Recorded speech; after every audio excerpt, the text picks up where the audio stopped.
as someone who teaches human-centered design here on Earth, talk to us a little bit about the concept of user testing and iteration, and then also maybe compare and contrast here on Earth versus the work that you did in space. Okay.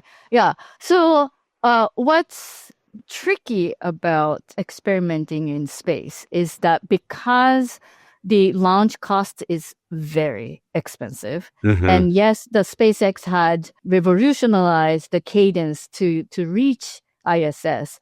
Still, it's not like, walking down the hallway to get to your microscope down, Right. Right. So the iteration is not as frequent, especially if you think about like statistical significance for biological systems and stuff. It's like nowhere close, right? And expensive. And also, as a researcher, you don't get to do it. You have to ask astronaut to do it for you, right? So that makes it tricky.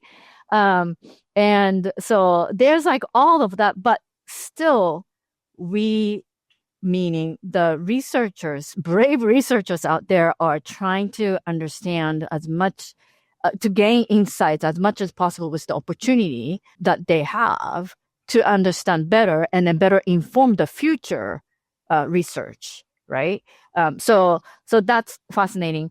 The other part is, I think this would shift towards my pivot from Please. ISS.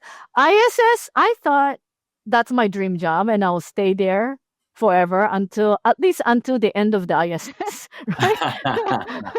But that wasn't the case. And I think it's because of my natural systems perspective, right? As I said, that like bones, space is complicated. Space-based research is complicated. Not just rocket, not just hardware, but like how can you do a better scientific research? There is in terms of like space, vocabulary, there's a mission success, but that may not equal to scientific mission success, right? How are those different? So say, for example, I've talked to researchers who sent plants to space, let's say. Okay. Right? And rare opportunity, they've been planning for this for 2, 3, 5 years or something, finally went up to the International Space Station, maybe grew beautiful foliage or something like that. So the researchers were very excited. The astronaut took a picture, and then put it in and like flatten it, put it in between the paper, freeze it or something like that, and then their researchers are waiting anxiously to have that sample back so that they can do further analysis here on Earth, right?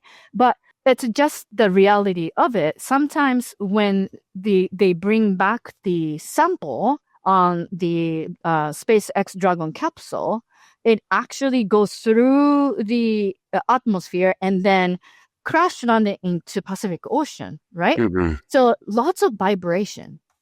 And so it was a little bit sad when the researcher opened up the sample, all the leaf, the beautiful big leaf that they were anticipated on analyzing, it's like all shattered, right? Really? So, yeah. So something like that could happen. Yeah. So the capsule comes back from outer space, and because of vibrations and just re-entry, like the result is that you come back to Earth with may not be in a position to continue to either garner the data that you need from the specimen or to continue that experiment here on Earth.